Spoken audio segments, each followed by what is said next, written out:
Hello, everybody out there in radio land. Y'all are listening to Media Cyphers only on 89.1 WIDR or online at widerfm.org. There's a weekly news program where we tell y'all what is really going on from a working class perspective, talking about everything that's going on right here in Kalamazoo, the state of Michigan, the so called United States, and the rest of the world from a working class perspective, and generally calling out the establishment capitalist media out on its BS. As always, the following thoughts, views, and opinions are not those of 89.1 WIDR or Western Michigan University, no matter how dope or insightful they may turn out to be.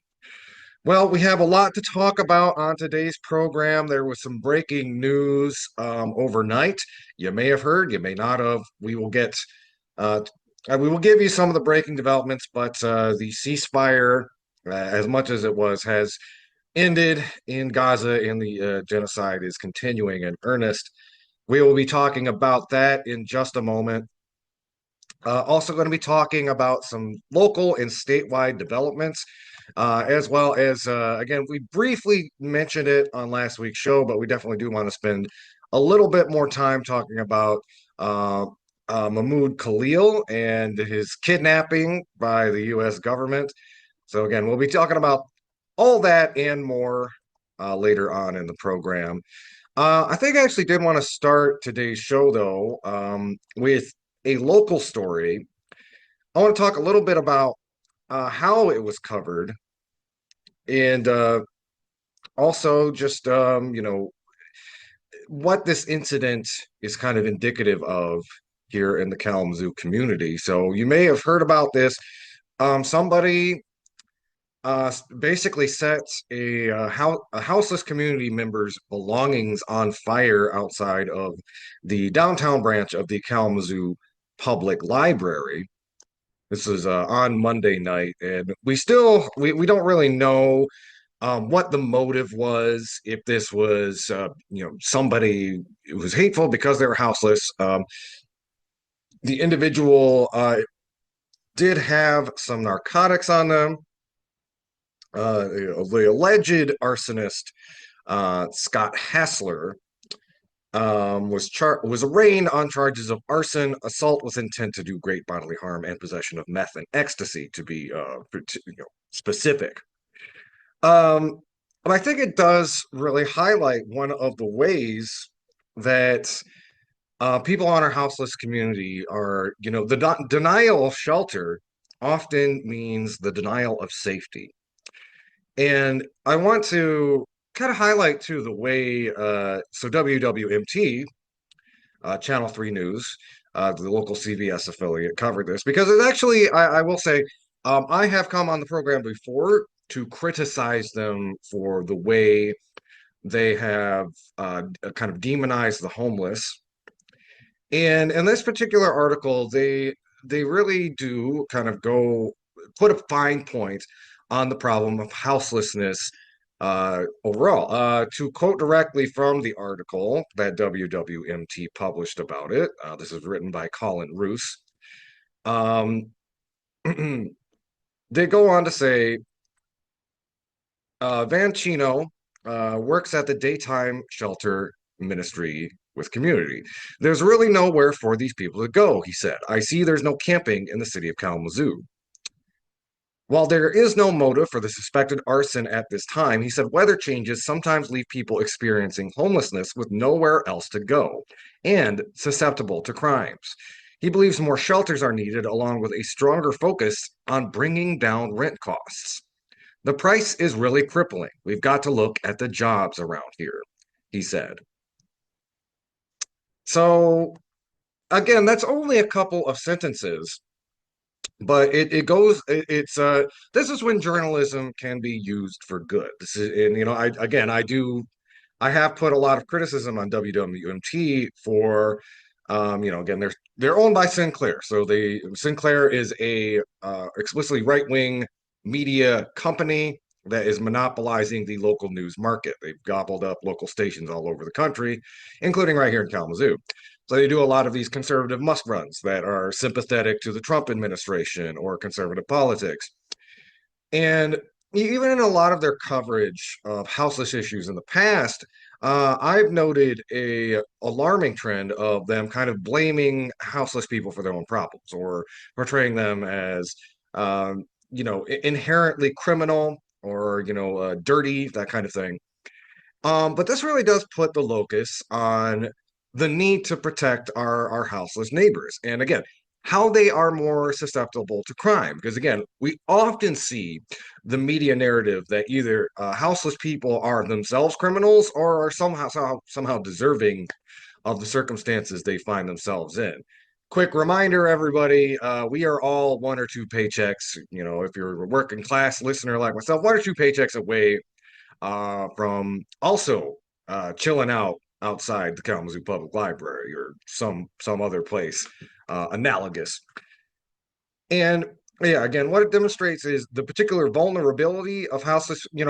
Basically, this person, whether they hated houseless people or they had like a violent mental health episode, it was all too easy for this community member his entire life to go up in flames. Set fire to their possessions, which are in a shopping cart, and attempted to set fire to the sleeping bag. Um, it is another element of the precarity that houseless individuals in our community live in. And I would be remiss to remind folks, this story got into the local press. It's pretty audacious to have a fire right outside the downtown library. There's some, external damage to the building. I should remind folks, though, in the last few years, when we've seen these city coordinated sweeps, coordinated by the Kalamazoo Department of Public Safety of houseless encampments in the Kalamazoo area, the police showed about the same level of care to their belongings. What concrete difference is it if a houseless person's belongings are immolated by an arsonist, or if they're bulldozed by a police bulldozer? I mean, the answer is none. It's still ruining people's lives and not getting to the core issues that actually they are very well pointed out in this article. High rents, lack of houseless shelters. That those are the things that contribute to houselessness and expose people in our community to the higher level of risk that again led to this individual's belongings being set ablaze. So again, some critical support to News 3 for, framing this in a way that I think is helpful to the local discussions around houselessness. And again, another push to the community, like again, we can do better. There's been a lot of organizers trying to highlight the houseless issue recently. The DSA recently organized a bunch of people to turn out to a city commission meeting after a community member froze to death.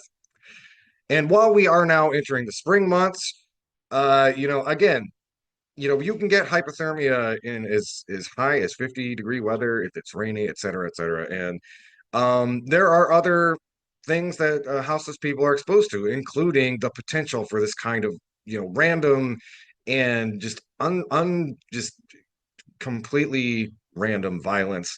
So we as a community need to do better to help house our neighbors, and especially putting a fine point on rent. We need to get serious as a community about affordable housing. It is especially thinking through the future. We might be looking at some gentrification here in Kalamazoo. I mean, we already are, but that likely is only going to intensify in the coming years.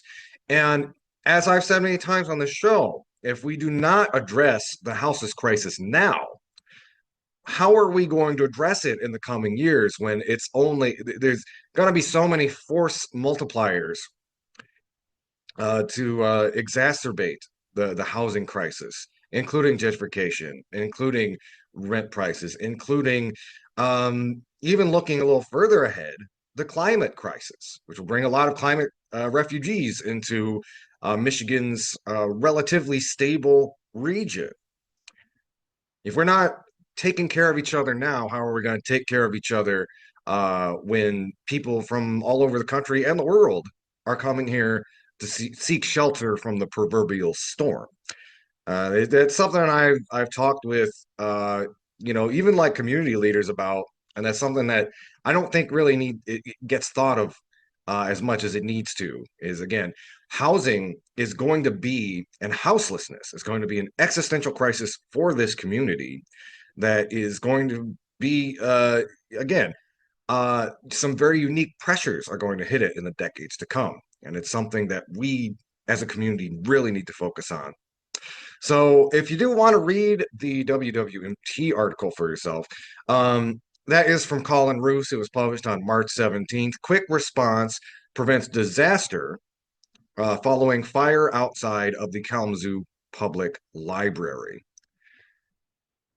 With that, I wanted to talk about, again, as I mentioned at the top of last week's show, we were going to talk a little bit more about Mahmoud Khalil. We only very briefly touched on it. We've got a kind of a long section of the show. We're going to be talking about that, as well as the end of the ceasefire in Gaza, and also how Trump is targeting Palestinian protesters at the university level. We're going to take a quick little break before we do that. Y'all are listening to Media Cyphers only on 89.1 WIDR or online at widerfm.org. You can also find us online at our YouTube page, as well as the Media Cyphers Kalamazoo podcast you can find on most podcasting apps. Sorry. Keep your dial locked. This is Meteor Cyphers, your source for political revolution. Hello again, everybody out there in Radio Land. Y'all are listening to 89.1 WIDR or online at widerfm.org. So, before we went on our short break, we're going to kind of pivot, talk about what's going on campus, Mahmoud Khalil, and also, again, the increased repression on the college campus. So it's going to be kind of a longer section, interweaving a couple of different stories. Going to start, again, right here at the local level. I have a press release from the WMU Students for Justice in Palestine on what recently happened with Mahmoud Khalil. I'm going to be reading from that. By the way, the background music heard, that was Clannad, famous Irish folk band. We're going to be playing that as the bed music throughout the show. And St. Patrick's Day. We're also going to talk a little bit about, the current crisis as viewed from the Irish. That's going to be part of kind of the tail end of our program today. So let's go ahead and start. I'm going to read from this press release this was put out on March 11th by Western Michigan University Students for Justice in Palestine. They reject the arrest of Mahmoud Khalil and call for sanctuary over suppression. SJP unequivocally condemns the violent and politically motivated arrest of Columbia University student organizer Mahmoud Khalil, the first student activist targeted under the Trump administration's sweeping executive orders. His arrest marks the beginning of a new era of political repression aimed at silencing pro-Palestine voices on college campuses nationwide. This is not just an attack on Mahmoud. It is an attack on all students, activists, and faculty who dare to speak out against genocide, militarism, and U.S. complicity in global war crimes. Mahmoud was abducted by ICE agents after repeatedly warning Columbia University administrators that he was at risk of deportation. His pleas for protection were ignored. Instead, the administration stood aside as federal authorities used him as an example to intimidate students across the country. In response to this shocking attack on free speech, Donald Trump posted to his Truth Social account that we expect all of America's colleges and universities to comply with any future detainments and deportation attempts. We refuse to allow Western Michigan University to follow in Columbia's footsteps. We refuse to allow our classmates, professors, and community members to be terrorized by federal agencies on our own campus.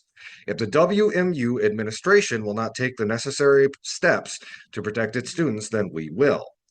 WMU SJP is calling on all students, faculty, and community members to join us this Friday in front of the WMU Student Center as we demand that the university establish itself as a sanctuary campus and refuse to comply with federal repression of student activists. We are not asking for words, we are demanding action. And they are asking people, well, this is actually from, looks like it was Friday of last week, but I will make sure to do a follow-up and see how that went. But they were demanding legal protections and advocacy, non-compliance with federal targeting of student activists, immediate implementation of a campus raid response plan, public assurance of safety and non-discrimination, and transparency in student involvement. The Trump administration's crackdown on pro-Palestinian Palestine activism is not an isolated attack. It is part of a broader effort to control and weaponize the university system against student movements for justice.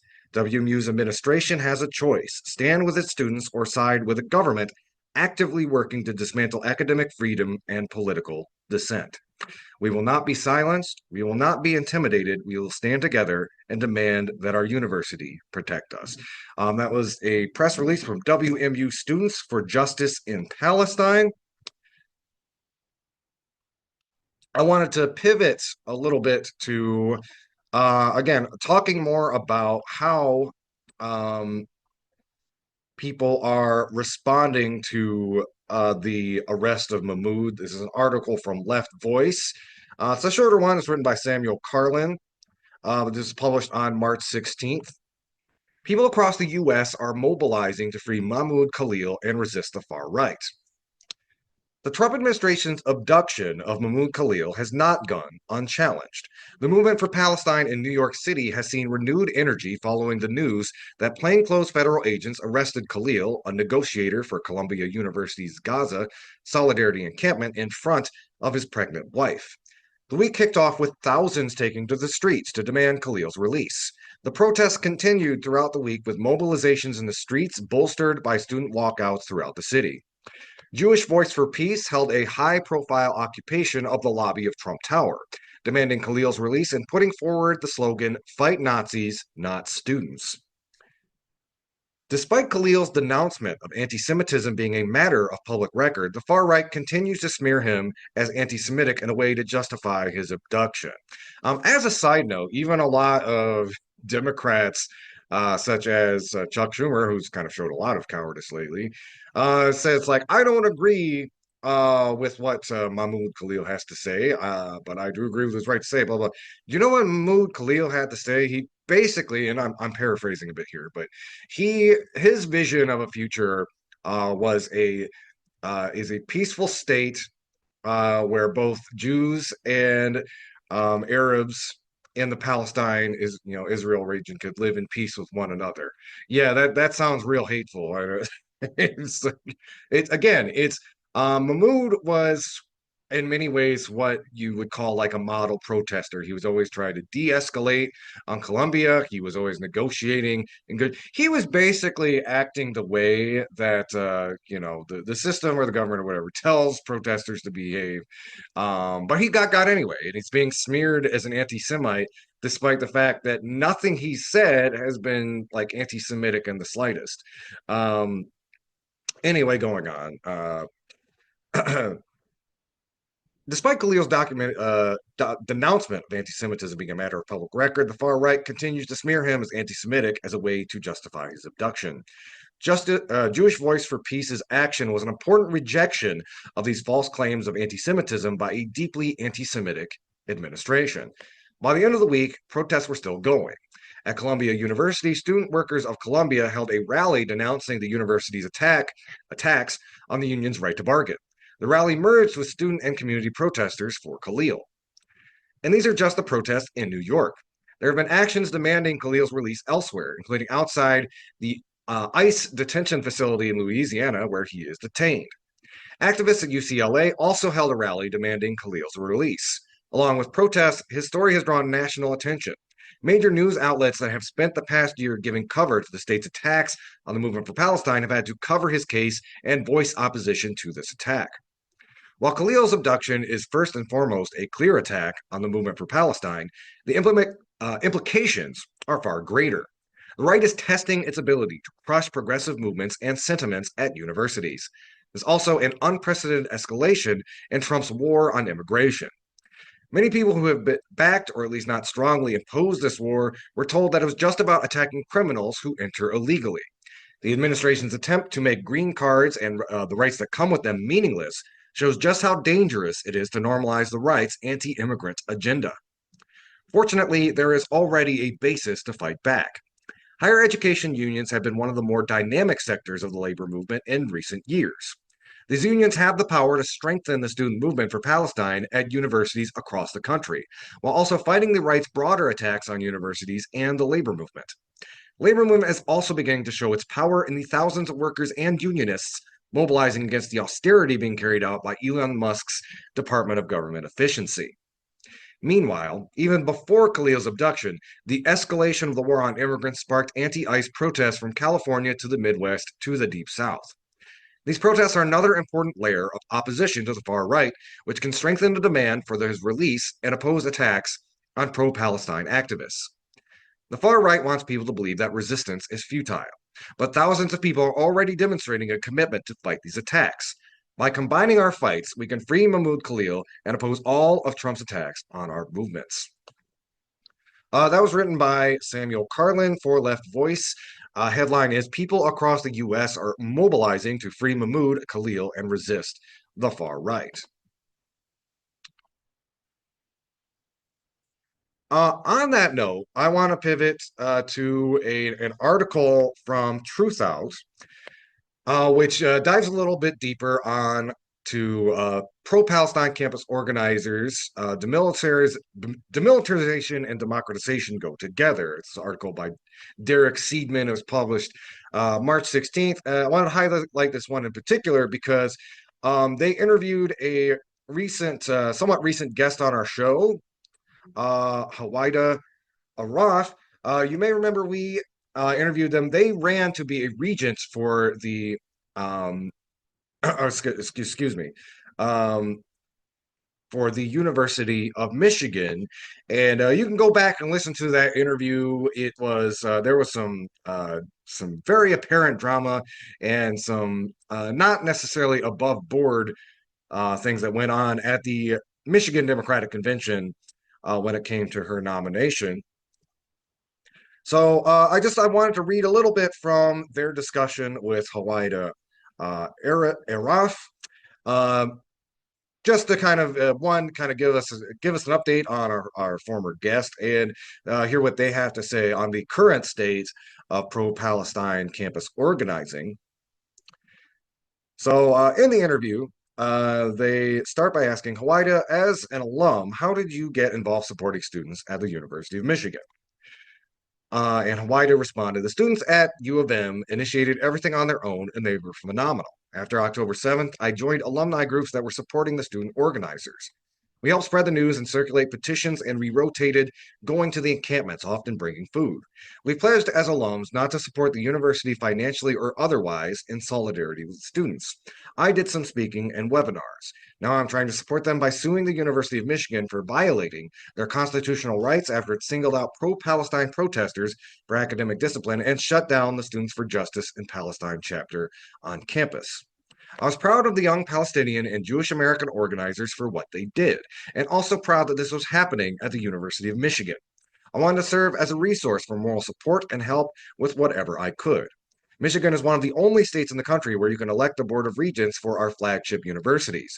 The students wanted to run somebody to represent them on the board. They knew about the work I've done on Palestine, and I was uncompromising about Palestinian rights, and they reached out. Seaman then asks, why did the strategy of trying to get on the Board of Regents make sense to you?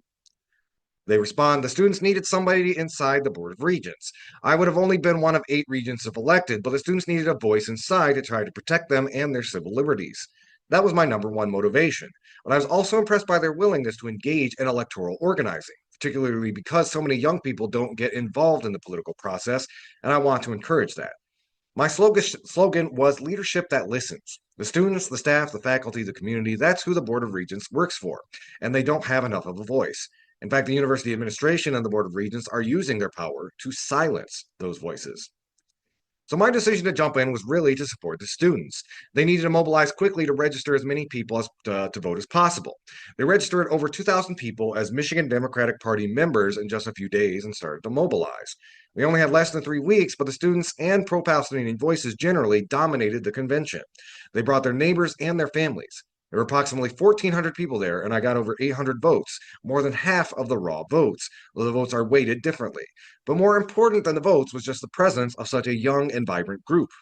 Instead of welcoming these new members and this new energy into the party, the Michigan Democratic Party treated us terribly, engaging in voter suppression and voter intimidation tactics, refusing to be transparent, and violating their own bylaws to get the results they wanted. This prompted me to file a lawsuit against them, which is now being litigated in federal court. Oh, excuse me. And I wanted to one last bit here. A ref responding to the question, what are your core demands? And ultimately, what should a just university look like? A RAF responds, these prestigious institutions are supposed to be sources of free thought and innovation that create the next generation of people who will make a better world. They represent our students, our state, and our future. When these institutions are complicit in the crimes against humanity being done in Palestine, it's absolutely shameful. But the students have been exposing it, even though they're being suspended and repressed. They know what they are risking. These are young students with their whole lives ahead of them, and they're jeopardizing that to stand up for what's right. They are an inspiration, and those leading these institutions are absolutely shameful. You can read the full article and all of the interviews in it at Truth Out. That is by Derek Seidman. Pro-Palestine campus organizers, demilitarization and democratization go together. We're going to take another quick little break. When we come back, I wanted to talk a little bit more about what's going on here in Michigan and our local universities. And we will be also talking about, again, some breaking news, what is going on today in Gaza as the ceasefire has ended. Y'all are listening to Media Cyphers only on 89.1 WIDR or online at widerfm.org. You can also find us online at Facebook, YouTube, and our Media Cyphers Kalamazoo podcast that you can find on most podcasting apps. Keep your dial locked. This is Media Cyphers, your source for political revolution. Hello, everybody out there. Hello, everybody out there in Radio Land. We are back. This is Media Cyphers only on 89.1 WIDR or online at widerfm.org. I wanted to cite from a quickly from a Bridge, Michigan article. Again, some more university news, and particularly how basically some of the Trump administration's pursuit or scorched earth policies against diversity and progressive college programs are hitting schools here in Michigan. This is an article. It's published on March 14th by Isabella Lohman. University of Michigan Grand Valley targeted for civil rights probes by Trump administration. The U.S. Department of Education is investigating the University of Michigan and Grand Valley State University for what it calls racial preferences and academic opportunities or scholarships.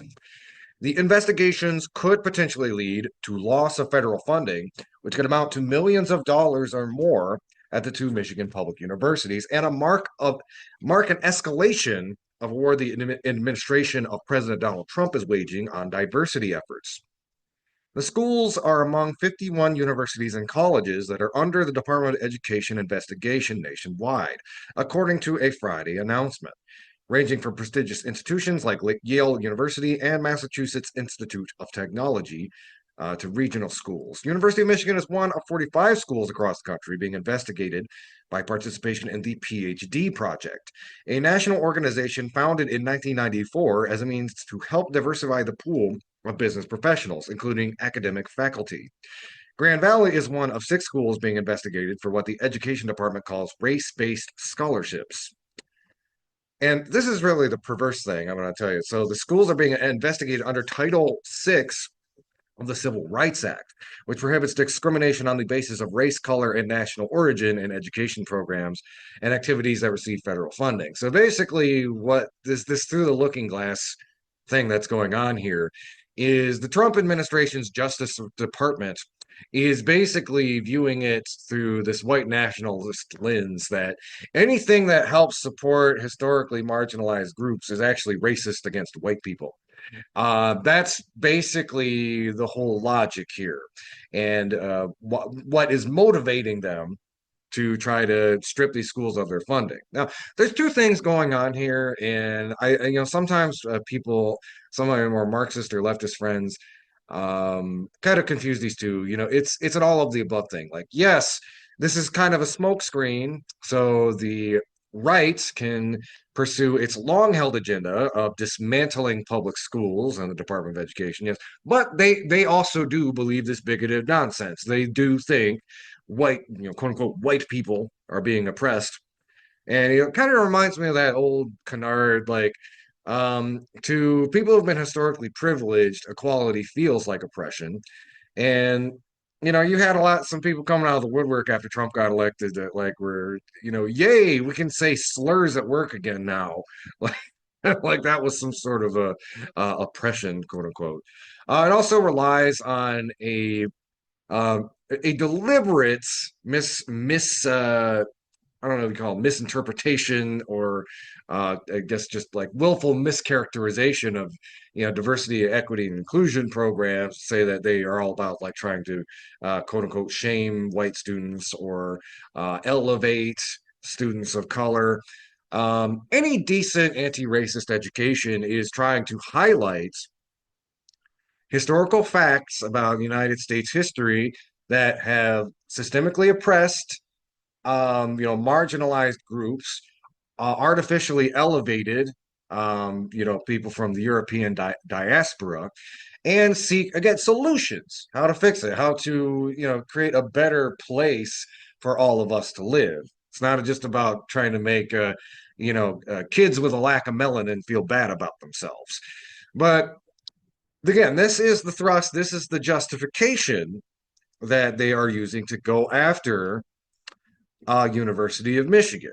I should note too, University of Michigan, they did that thing that Timothy Snyder said not to do. They capitulated ahead of time.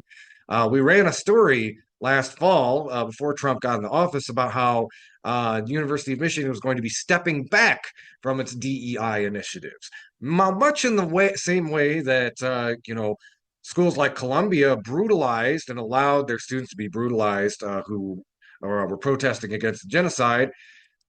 The current administration is rewriting history. Said those colleges didn't do enough, that they didn't brutalize anti-genocide protesters nearly enough, and it's their fault, and they are going to continue to go after the funding. You don't capitulate to fascists, and this should be the underlying lesson here.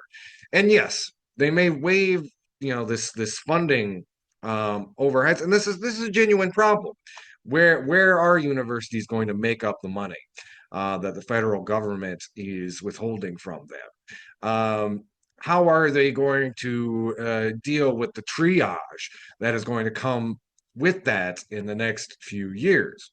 That is a genuine question, and one that I don't think can necessarily be answered in a soundbite. At the same time, what I think this really demonstrates is capitulating to the Trump administration gains you nothing. It just gives them more of an appetite, more leverage to try to go even further and try to dictate how your university can and cannot behave. There is no like magic middle ground for the Trump administration, which is again propelled by two things in this again fight against education: austerity and white nationalist politics. There is no appeasement of that, save completely dismantling public universities and schools as a whole and just giving everybody vouchers to some some hyper patriotic right wing private school.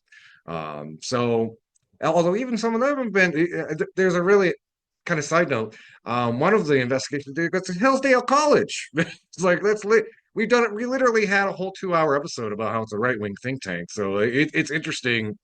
In some ways, it's the snake eating its own tail, but regardless, it's a very good example. These two universities are being targeted by the Trump administration, and we earlier in the program we read the words of the WMU chapter of Students for Justice in Palestine, and I really do believe that this is a moment that you know the administration really needs to show its moral courage, because they can capitulate to the Trump administration all they want. They're just going to keep demanding more.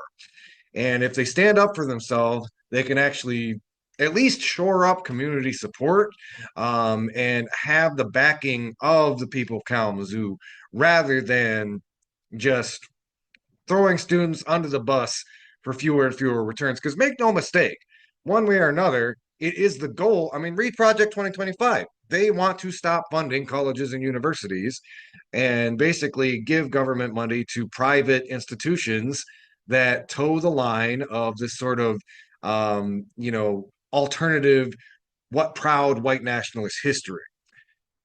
You're not going to stop that by tweaking a DEI program here or cutting a few scholarships there. Better to stand on your feet than die on your knees. And that's the message I think every college administration should really take to heart as we weather this assault on education over the next few years. And of course, that is metaphorically fighting, just in case there's anybody from the FCC or whatever listening. That was a metaphor. I didn't mean a literal fight. I have to say that stuff because, again, you have people in the Justice Department. There was some congressperson who like said something metaphorically about like, oh, you don't bring a knife to a bar fighters, something like that, and the Justice Department is going to open an investigation for attempting assault. When, again, that's very rich coming from a political party and political operatives that have basically spent the last 10 years firing up stochastic terrorism against other people. I digress. So you can read more about that situation from the Bridge, Michigan article. University of Michigan, Grand Valley targeted for civil rights probes by Trump administration. That was published on March 14th of this year. All right, we are going to go on another quick little break. When we come back, I want to talk about the breaking news out of Gaza. The situation there has deteriorated, and Israel has resumed its genocide in the Gaza Strip. Keep your dial locked. Y'all are listening to Media Cyphers only on 89.1 WIDR or online at widerfm.org. You can also find the Media Cyphers on Facebook, YouTube, and the Media Cyphers Kalamazoo podcast. You can find on most podcasting apps. And please, if you like our show, tell your friends about it. Really, word of mouth. The algorithms are not working for us anymore. Again, we don't really support capitalism, so they don't support us. So really, word of mouth is how we get the show out. So yeah, please tell your friends, tell your neighbors, working class people, Kalamazoo. We'll be right back. This is Media Cyphers, your source for political revolution.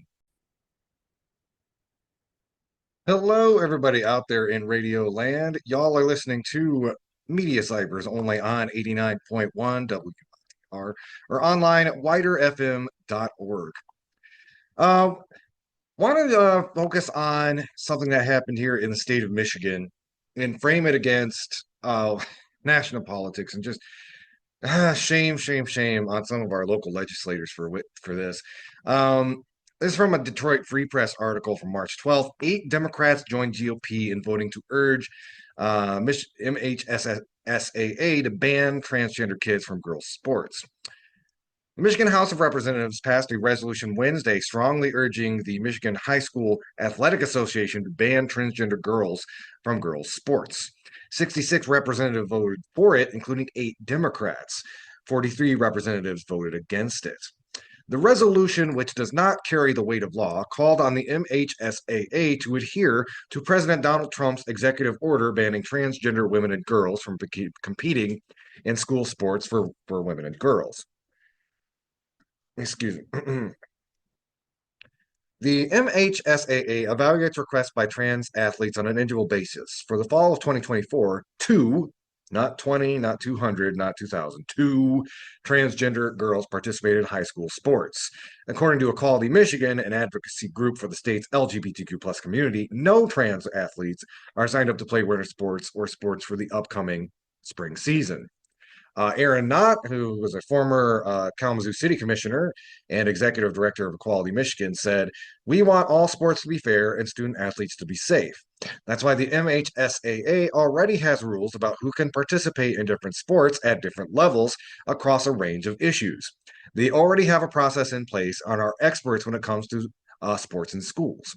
They don't need politicians in Lansing to override their expertise with a one-size-fits-all blanket ban.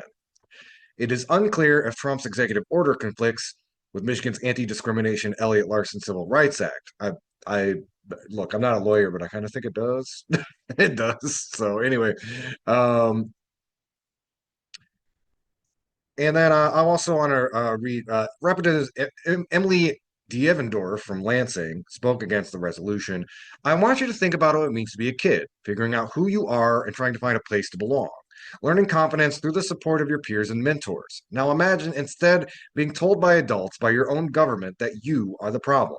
That playing sports, making friends, and being yourself is wrong. That the community meant to support you is determined to erase you. I know what it is to be a queer kid, and it is lonely. I know what it is to be a non binary legislator, and it is isolating and dehumanizing. This resolution isn't about fairness. It isn't about protecting women's sports. This isn't about safety because there is no threat. There is no threat. Those 8 Democrats that voted for this transphobic piece of legislation, there's Alabas Farhat from Dearborn, Peter Herzberg from Westland, Tullio Liberati from Allen Park, Denise Mincer from Mount Clemens, Reggie Miller from Van Buren Township, Will Snyder from Muskegon, Angela Whitwer from Delta Township, and Mei Xiong from Warren. And I just wanted to highlight how shameful this is, especially contrasted. If you were tuned in last week, we ran an article from Aaron in the morning about how 2 trans legislators in the Montana State House got 26 Republicans to peel away from some what would have been disastrous anti-trans legislation in their state by basically appealing to them morally. We have a different story separated from that. The governor of Utah, very red state, a Republican governor, vetoed a piece of anti-trans legislation, citing 2 things. Again, the very insignificant number of actual trans athletes competing at the high school level, and the fact that he felt this could exacerbate trans people's suicide rates. So what I'm trying to say here is we have Republicans in deep red states who are showing more moral fortitude and empathy for trans kids than Democratic legislators in the state of Michigan, who, for whatever reason, think it's appropriate to politically triangulate away the rights of trans people. It's disgusting. It's pretty shameful, and they should really, again, they should be ashamed of themselves when, again, they're Michigan, which is this purple state, quote unquote purple state, where the Democrats are supposed to have at least a pretty competitive advantage, are at least 8 of them throwing trans people under the bus, while we are actually seeing in these far more conservative states a pushback to the trans panic that has gobbled up our politics over the last couple of years. So again, shame on them, and this makes me embarrassed to be a Michigander on a profile level. And if any of you students are represented by the folks that I just mentioned, It's not never a bad idea to give your representative a call or an email or a letter or talk to them at their office, that kind of thing. So if you want to read that article for yourself, that's from the Detroit Free Press. 8 Democrats joined GOP in voting to urge MHSAA to ban transgender kids from girls' sports. So with that, I know I kept kicking the can on the show here. Well, we do want to talk about excuse me. We do want to talk about the situation in Gaza, and I'm going to read a couple things here, rather than comment on it. We've done a lot on the show. I just want to let y'all know what is going on. So we've got two pieces I'm going to cite from. One is Jewish Force for Peace, and the other is Democracy Now. So this is from Jewish Voice for Peace and their what they put out recently on their Facebook page. Last night, the Israeli military carpet bombed Gaza, killing at least 404 people, including many children, and injuring over 562 in its renewed attacks on one of the deadliest single day tools since the state of the Israeli military's 15-month-long genocide against Palestinians. At the same time, the Israeli military launched a sweeping assault across the occupied West Bank, terrorizing and detaining Palestinians while causing widespread destruction. Since the beginning of the ceasefire, the Israeli military has already killed at least 150 Palestinians in Gaza, including aid workers, continuously breaking the ceasefire. Last night, Palestinian journalists reported Israeli airstrikes targeting dozens of schools, tents, mosques, and apartments all at once, using more than 100 warplanes. In Gaza City, Palestinian Hani Mahmoud told Al Jazeera, as of now, there is not a single safe place across Gaza. People are dying inside their homes, they're dying inside public facilities, and they're dying inside schools they've turned to for shelter. After carpet bombing Gaza last night, the Israeli military has issued threats to residents in several areas, including the entire city of Beit Hanun and many other areas in eastern Gaza, demanding they evacuate immediately. For over 2 weeks, the Israeli government has imposed a complete blockade on aid and fuel to Gaza. Journalist Abu Bakr Abed reports that there isn't a single drop of potable water in the desalination plants in Deir al-Balah, as they have entirely shut down after the Israeli military cut off electricity to the region a week after it stopped all humanitarian aid from entering Gaza. We've reached this devastating point because the U.S. continues to arm Israel. The U.S. facilitated the Israeli government's 15 months of genocide, including funding the Israeli military's blocking of life-saving aid during the ceasefire. Let us be clear. The U.S. is actively enabling the Israeli government to commit this genocide. We will never abandon the fight for Palestinian liberation. In the face of oppression, our demands will only grow stronger. Stop arming Israel. Stern condemnation from Jewish Voice for Peace. And I also wanted to, this is an on the ground report from Democracy Now! And basically the words from Dr. Ferozi Sidawa, an American trauma surgeon volunteering at Nasser Medical Complex in Khan Yunis, Gaza. I'm going to read their words. This was reported on Democracy Now! Earlier today. This is Feroza Sidawa. I'm a trauma surgeon in California, currently volunteering at the Nasser Medical Complex in Khan Yunis on the western side of Khan Yunis in Gaza. Overnight, the Israelis resumed bombardment of Gaza. The latest reports are that about 400 people were killed. I know at least 40 arrived dead at our own hospital. Certainly many more went on to die, and many more will die in the future. Overnight, I think it's hard to remember now, but I think I did 6 operations. I'm about to do a 7th one right now, which is why I can't join you live. I apologize. Half of them were children. Half of the patients I saw in the ER were also children, just like last time when I was at Gaza European Hospital about a year ago. Half the victims were children. Half the operations I did were children. Probably a good third of them will go on to die, despite us being able to take care of them properly, just because we could do the initial operations, but we don't have the facilities or the ability to take care of them properly after that. And on top of that, they're all coming in malnourished. They're all dehydrated. They've all had gastroenteritis constantly for the past 15 months. The whole human society here is just devastated, and that results in bad health outcomes, as you can imagine, especially when you get your intestines torn open. One of my Palestinian colleagues, his father-in-law, has been killed just in a few hours ago.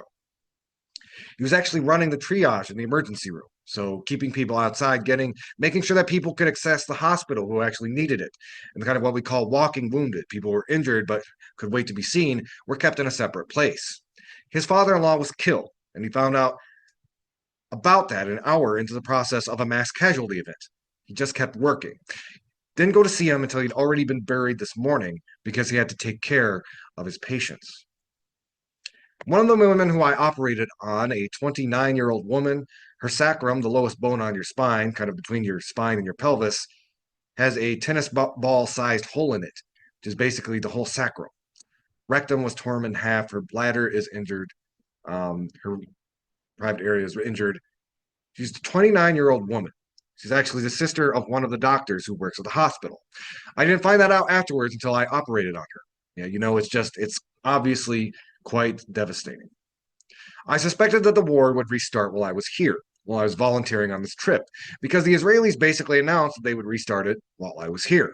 But nevertheless, it's kind of heartbreaking to see a return to that same bare level of just trying anything to survive that the Palestinians have been forced to do for the past 15, 16 months. They got about a month and a half break from it, had a little bit of normalcy, the ability to eat with their families during Ramadan, even if it was in a tent, the ability to drink water that was at least desalinated, if not clean, and fit for human consumption. That's all gone again. And it's all because we provide the funding, the diplomatic, the economic, and the military support. And we don't have to. We didn't have to under Biden. We certainly didn't have to under Trump. Trump says he wants to end the endless wars. Well, okay, do it. It's not that hard. All you have to do is stop providing the arms for them. But yeah, Americans, I just hope people will do something about this and not let this happen again. Another round of just extreme, senseless mass killing, mostly of children, mostly of refugees, and mostly of people who are literally barred from leaving this concentration camp that they were born into. That was Dr. Ferozi Sidwa, trauma surgeon at Nasser Medical Complex in Khan Yunis, Gaza, being interviewed, or at least sending documentation of today's events to Democracy Now! I know this is hard news to process. We should not allow ourselves to become numbed to it. This is happening. It's happening with our tax money. It's happening under an administration that wants to go full throttle and basically build a casino resort over people's bones. Let that be the let that be the firewood that fuels your moral outrage. And don't succumb to hopelessness, because things are dire, but we need to fight for a better world. And again, not just let these things propel us to despair.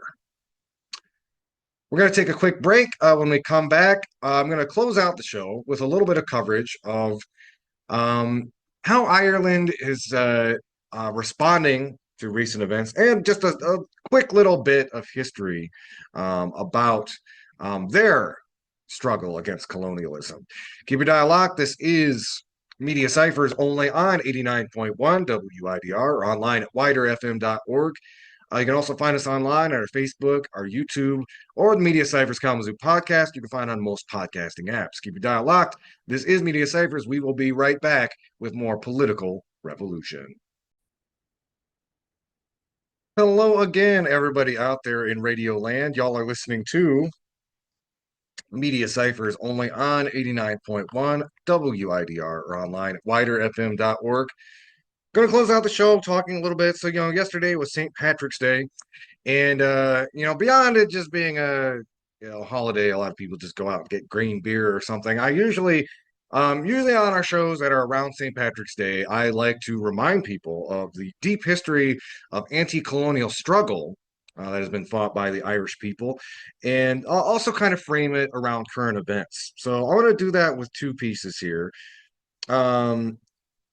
An interview done on Democracy Now! About 8 months ago in May of 2024, and they talk a little bit with Catherine Connolly about the connection, the solidarity between Ireland and Palestine. And so I wanted they're going to talk a little bit about last year Ireland recognized Palestine as a state, and I want to listen. This is Catherine Connolly talking a little bit about um, not only that, but also some of Ireland's current complicity with imperial power. So, quick up to speed. About 100 years ago, the Ireland had a revolution of independence from Britain. They gave them almost the entire island, except for a few counties up in the north. That has been a point of struggle for the last 100 years or so. There was a ceasefire in the late 90s, but Ireland has a deep history of British colonialism that, in many ways, parallels the colonialism that the Palestinian people are currently having to endure. But Catherine Connolly is making reference here. It says, we have Shannon Airport, an international airport. Colleagues and I have been highlighting the fact that American weapons in the American Army are freely going through this airport. And we have raised it consistently in the parliament, and we've been given assurances by the government that there are no arms and that we should get the evidence and bring it to the government that they'll do something about it. That's an impossibility. Many have tried, actually, many courageous people, and some have gone to prison for their efforts and their attempts to get evidence to show what's happening. But the duty is on the government to inspect those planes, and they don't do that. And they've taken the reassurances of the American government that no weaponry is going through at Shannon. The second action is to enact the Occupied Territories Bill, which will ban any Israeli produce from the occupied territories. That bill has been in the House since 2018. So it's kind of like further steps. So, excuse me.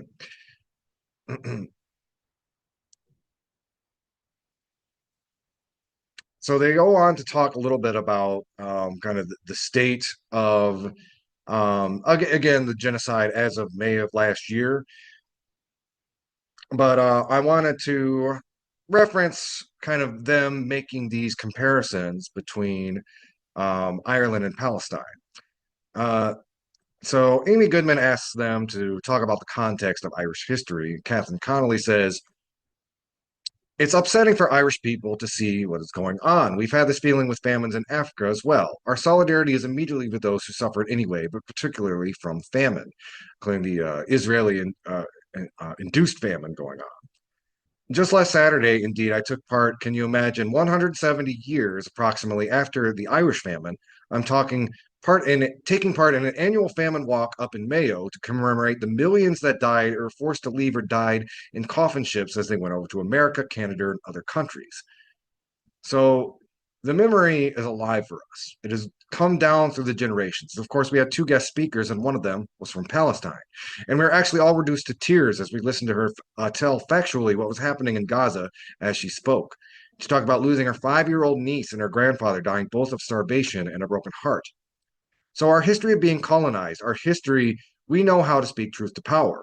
At least I would like to think that we have learned that lesson and that we are gradually freeing our own minds from being colonized and realize that our role in the world is to speak truth to power, to call out injustice when we see it happening, and to call out what's happening in Palestine as genocide.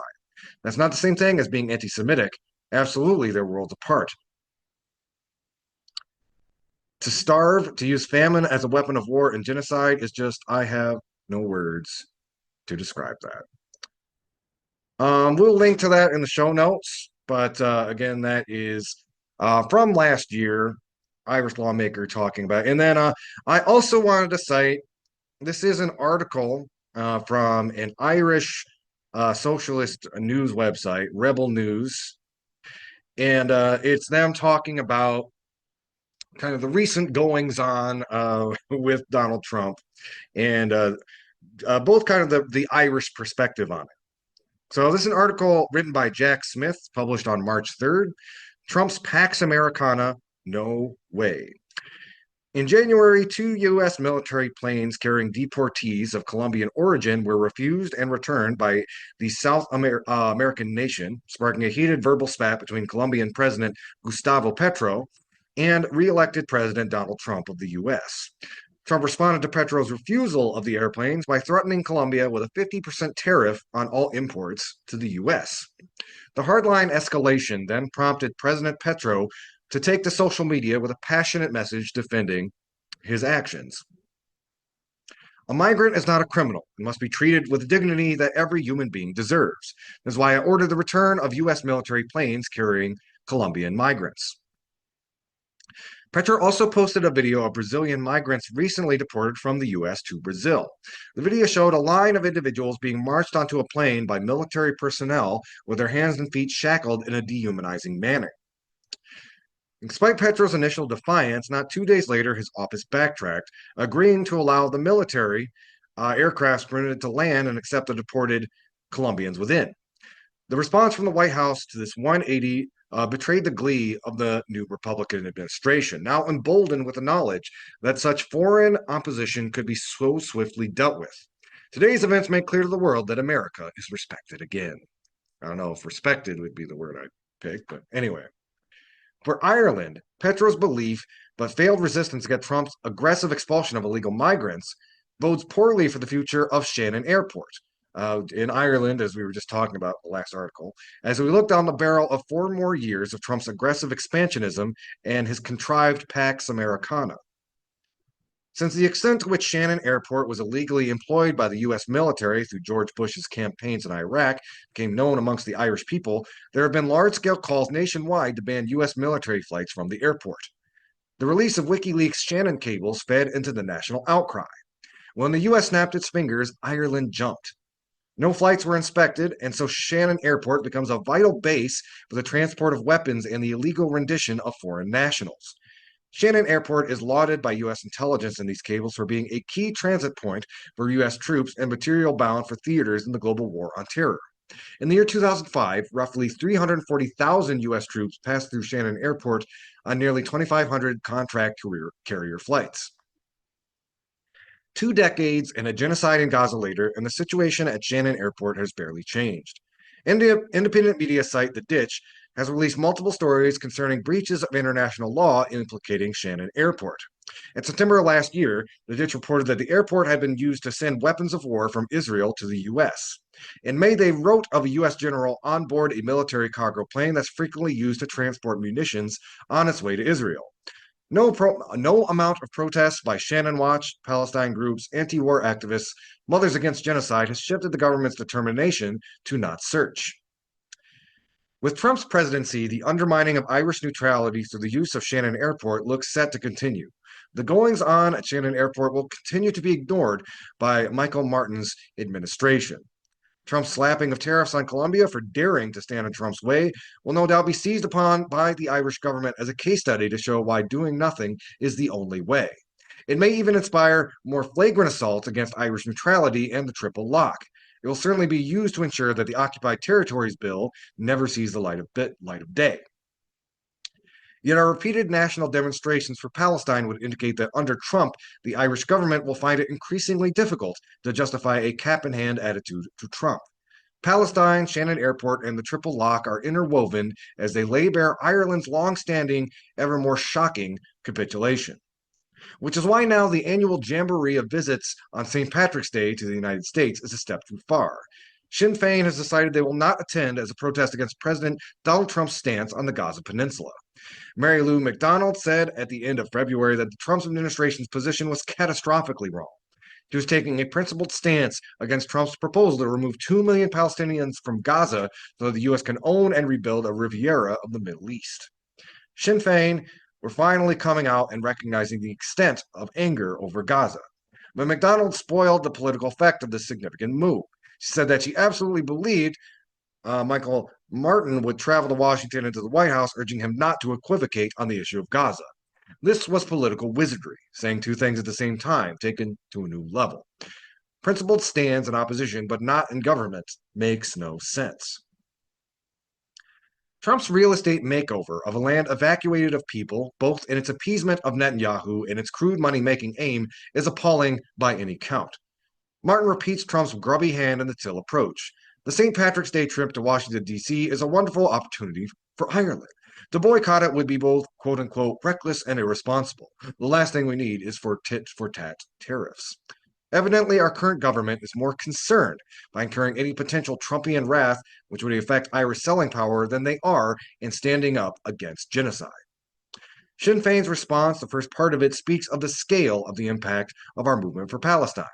We now need to bring that strong force to bear to expose the fear, the cowardice, and the sheer opportunism of our government for even considering bowing the knee to Trump on St. Patrick's Day. You can find that article at rebelnews.ie. That's an Irish news website. Trump's Pax Americana, No Way by Jack Smith. It was published on March 3rd. Okay, folks, I think I'm going to wrap up the live segment of this show. If you stay tuned on the radio, I'm going to be playing some previous coverage from a couple months ago that is actually pretty timely. It's talking about how the Democrats are kind of out to brunch when it comes to resistance and the settler colonial pivot in Israel, both of which are extremely timely for this week. I want to thank y'all for tuning in to the program. Again, you can find us online. We're on Facebook, YouTube, and you can find the Media Cyphers Kalamazoo podcast on most podcasting apps. Thanks for tuning in. Until next time, everybody, keep on fighting for that revolution solution.